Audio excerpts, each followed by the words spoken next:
Koalisi perubahan harusnya mengusung perubahan untuk membedakan dengan mereka yang ingin meneruskan perjalanan. Anggap saja sebagai antitesis dari apa yang ada. Sudah lama, bahkan untuk urusan politik ini sudah terlalu lama. Koalisi perubahan jalan di tempat, tak ada lagi perubahan. Mandek.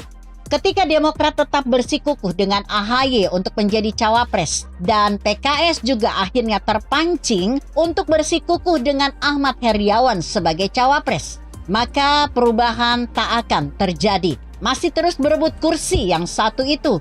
Belum lagi Nasdem yang juga sepertinya bersikukuh pula untuk tidak keduanya. Wajar memang jika Demokrat dan PKS bersikukuh dengan cawapres masing-masing, maka Nasdem juga bersikukuh menolaknya. Toh pada akhirnya koalisi apapun akan berhitung pada seberapa keuntungan yang diperoleh.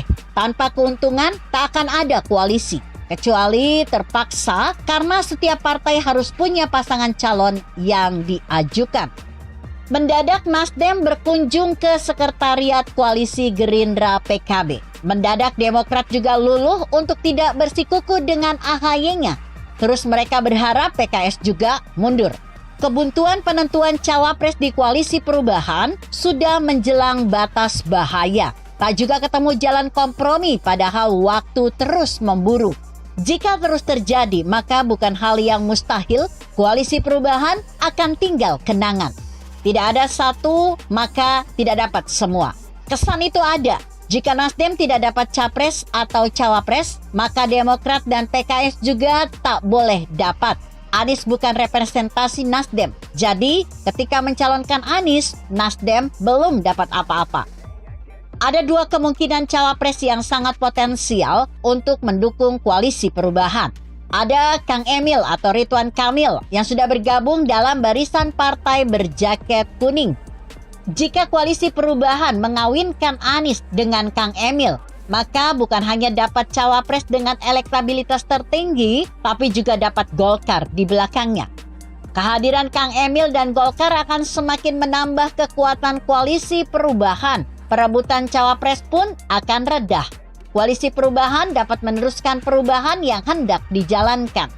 Bisa juga menggandeng Hovifah sebagai cawapres. Selama ini kaum Nahdiyin kurang srek dengan Anies yang akrab dengan mereka yang tidak sejalan dengan Nahdiyin.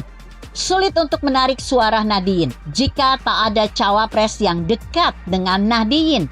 Padahal suara Nahdiyin sangat potensial.